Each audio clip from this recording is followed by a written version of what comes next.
cameras in schools as part of a nutrition program. Our consumer panel tells us just what they think about the move to restrict allergic foods in schools and some behind-the-scenes thought processes of a food developer. For today, May 25th, 2011, this is Food News Today. Good morning. We apologize for our delay, but if you were traveling like I was in the past couple days, and especially trying to fly over Texas and Oklahoma, you'll understand why we're late today. Now, immediately following Food News Today, we continue with a live discussion in our chat room right below. I hope you'll sign in and join us. Food News Today is sponsored by ConAgra Foods, who shares with me the desire to provide the most current, interesting, and unbiased food news. Now, first up, let's answer a question that was posed last week by Phil, a different Phil, from Chicago. And by the way, Phil, hey, great name. Now, he asked, do you anticipate a recovery in the number of trips that consumers will make to retail grocery stores? If so, will they also return to a heavier buy rate on promotions such as 10 for $10? Absolutely. There's no question. As food prices continue to rise, people shop around.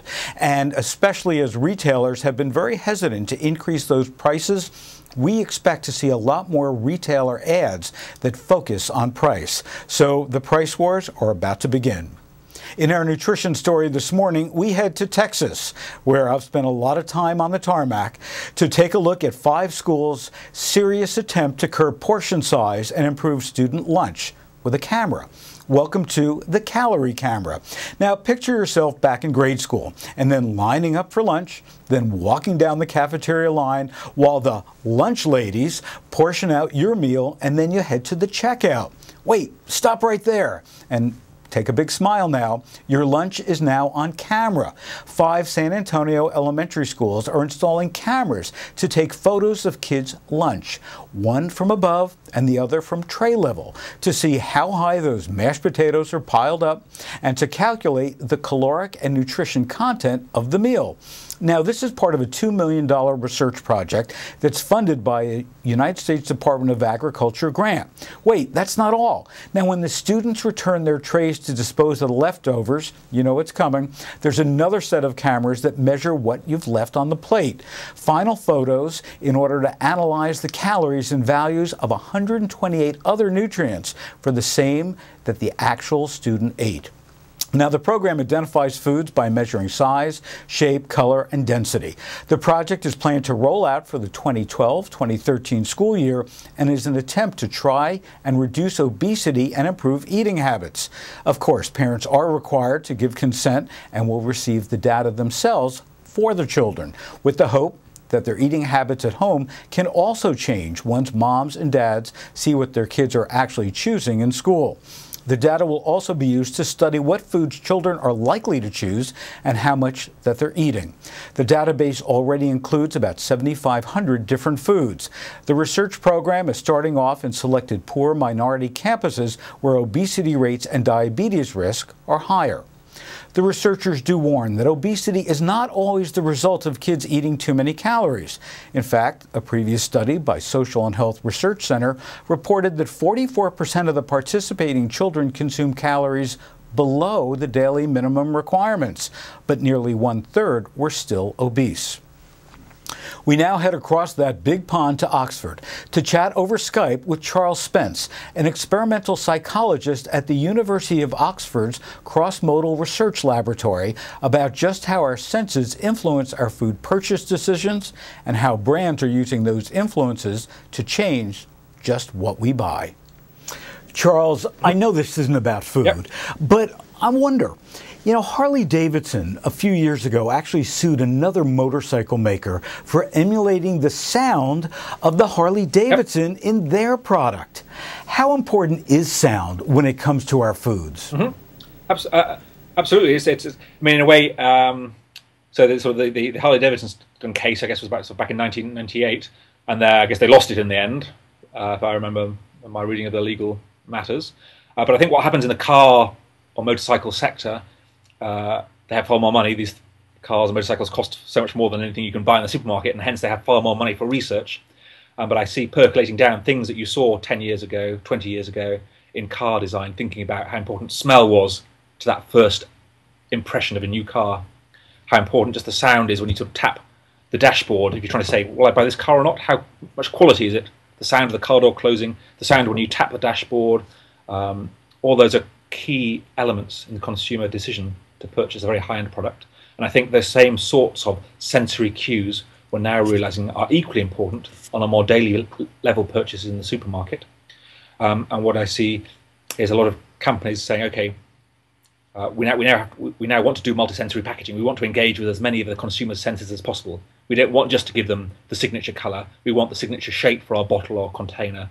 We want the signature feel even. So if we're giving a fruit drink, it should have the texture of a peach or a lemon or a banana, say.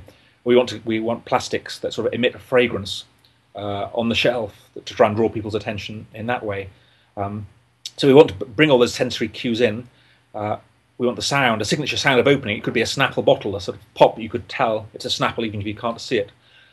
All those things are possible and are happening, but I really think we are at the stage now where a lot of the fast-moving consumer goods, food companies are moving towards the engineering of the sound, say, not only the cars, the motorbikes. We've done work on electric toothbrushes. What should they sound like? How will you get people to brush for longer? Crisps, carbonation. There are lots of interesting things you can do with packaging if you want to connote or convey the idea that this product is thicker. Say if it's a yogurt, then what sort of sound will the consumer want, expect when they pick up the container in the supermarket and give it a shake to see, is it a thin kind of yogurt or a very thick and creamy one? And they're getting the auditory cues, and many companies are now thinking, what can we do in order to enhance the auditory appeal as well as the kind of the smell appeal, the sight appeal as always, and also the feel. So let me build on that for a second. When we look at carbonation, when I drink a soda, I think that it's all about the bubbles in my mouth. Are you saying that there's something more there? For something like carbonation, then we all like fizzy drinks, lots of people do, especially children. And there, again, carbonic acid that creates those bubbles in our mouths that we like also rots people's teeth. So there's a big push from many of the food companies and from government to try and reduce the carbonic acid to help preserve people's teeth. How to do that? Well, some of our work, we've been looking at where does that perception of carbonation actually come from? If I have a fizzy drink in front of me, how much of the bubbles and the fizz do I detect from what's going on in my mouth? And how much of it comes from my ears? The subtle, faint bubbling sounds I hear, the shh of the Schweppes, say. And we've done research showing that, in fact, quite a large percentage of our perception of the fizz in the drink comes from what we hear. And so we give people drinks to drink and ask them how fizzy they are.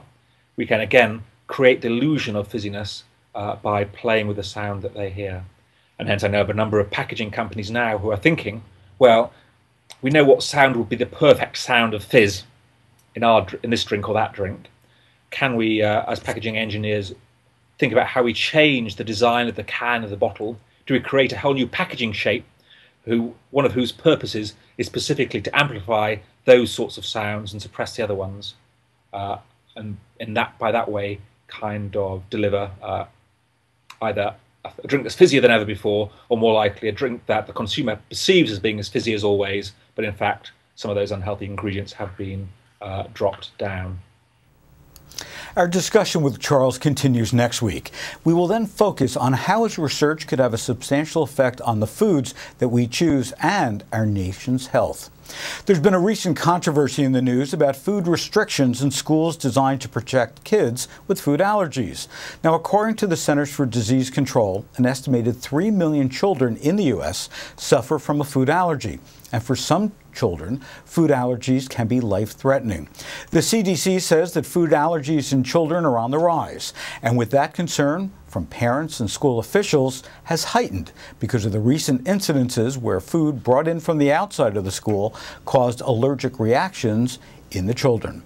In response, some schools are banning certain foods allowed at school, or they're banning food from outside the school being brought in for special occasions like holiday and even birthday parties.